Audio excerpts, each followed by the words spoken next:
तो मोदी सरकार 3.0 के गठन को लेकर अब हलचलें तेज हो गई हैं। बड़े विभागों के बंटवारों को लेकर भी मंथन का दौर जारी है। वजनदार मंत्रालय, लोकसभा अध्यक्ष पर जेडीयू और टीडीपी की नजर बनी हुई है।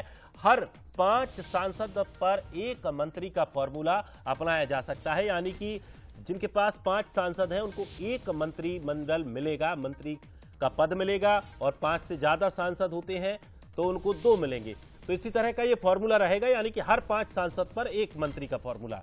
गृह विभाग, वित्त विभाग, रक्षा, रेल मंत्रालय, विदेश मंत्रालय, ये खबर आ रही है कि बीजेपी इनको अपने पास ही रख सकती है। इधर अगर बात करें चंद्रबाबू नायडू की, तो टीडीपी के पास 16 सांसद हैं। नायडू को 5 से 6 मंत्री मिलने की उम्मीद लगाई जा रही है। 12 सांसदों वाले जनता दल यूनाइटेड के 3 मंत्रालय दिए जा सकते हैं। तो देखिए अब किस तरह से विभागों के बंटवारे होंगे, किस तरह से इस पर मंथन होगा, ये देखना भी बड़ा दिलचस्प होगा। चलिए, हमारे साथ दिल्ली से मौजूद हैं हमारे एग्जीक्यूटिव एडिटर मनोज सैनी जी, जो पल पल की वहां पर हर अपडेट पर नजर बनाए हुए हैं। मनोज जी, मंत्रिमंडल को लेकर अब मंथन किया जाना है, किस तरह से इसे देखा जा रहा है, क्या कुछ चर्चाएं अब तक निकलकर बाहर आई है? देखिए, तीसरी बार प्रधानमंत्री मोदी शपथ लेंगे 9 तारीख को, लेकिन उससे पहले सबसे बड़ी बात है कि आखिर प्रधानमंत्री के साथ कौन होगा।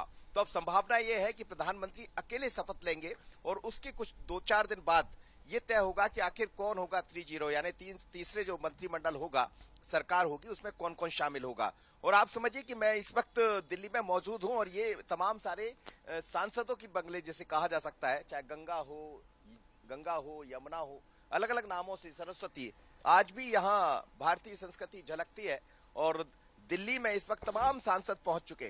थोड़ी देर बाद 11 बजे के आसपास बैठक शुरू होगी और बैठक के उपरांत फिर एक बार वरिष्ठ नेता पहुंचेंगे। लेकिन ये तस्वीरें आप देखिएगा, सीधा दिल्ली में इस वक्त मैं वही हूं जहां तमाम सारे सांसद मौजूद है। थोड़ी देर में मेरा प्रयास होगा कि कई सांसदों से हम बात करके समझेंगे भी चीजों को कि किस तरह राजनीति। लेकिन ये बहुत दिलचस्प है इस बार, और कहीं ना कहीं एक चैलेंज और चुनौती भी है, क्योंकि हम देख रहे हैं गठबंधन की सरकार है, गठबंधन की सरकार बनने जा रही है। टीडीपी कह रही है कि हमें लोकसभा का अध्यक्ष बना दीजिए, और 5 पर 1 पद की एक जो बात कही जा रही है कि 5 सांसद पर कम से कम 1 पद मिलना चाहिए। टीडीपी भी यही चाहती है और नीतीश कुमार भी यही चाहते हैं। तो उस पर कुछ बातें हुई है, कई नेताओं को इस बात की जिम्मेदारी सौंपी गई है और प्रधानमंत्री मोदी और अमित शाह खुद इस बात को देख रहे हैं। तो ये कहा जा सकता है कि जल्द ही मंत्रिमंडल का गठन भी हो जाएगा और प्रधानमंत्री के रूप में तीसरी बार नरेंद्र मोदी शपथ ले लेंगे। आज बैठक होना है संसदीय दल की बैठक में प्रधानमंत्री के, यानी जो विधायक लोकसभा संसदीय दल का जो नेता होगा वो चुन लिया जाएगा। वो एक फॉर्मेलिटी है, लेकिन उस बीच में प्रधानमंत्री यानी नरेंद्र मोदी भी अपनी बात रखेंगे सांसदों के सामने, कैसे आगे बढ़ना। पर जो मेरी जानकारी है, कई नेताओं से मेरी बात हुई, सुबह ही रवि किशन से बात हो रही थी, तो ऐसा लग रहा है कि भारतीय जनता पार्टी जो बड़े मंत्रालय है, चाहे गृह है, रक्षा है, या फिर खासकर मानव संसाधन विकास मंत्रालय है, ये सब अपने पास रखना चाहेगी और उसको लेकर बातें चल रही है और बात लगभग हो भी गई। तो बहुत दिलचस्प है, कई जगह चुनौती भी दिखाई देगी और चीजें कैसे आगे बढ़ेगी, इसको लेकर एक पार्टी एक नई रणनीति की तरफ बढ़ने वाली है, जिसमें 1-2 ऐसे सीनियर सांसद जो सबसे संबंध रखते हो सकता है उनको जिम्मेदारी सौंप दी जाए।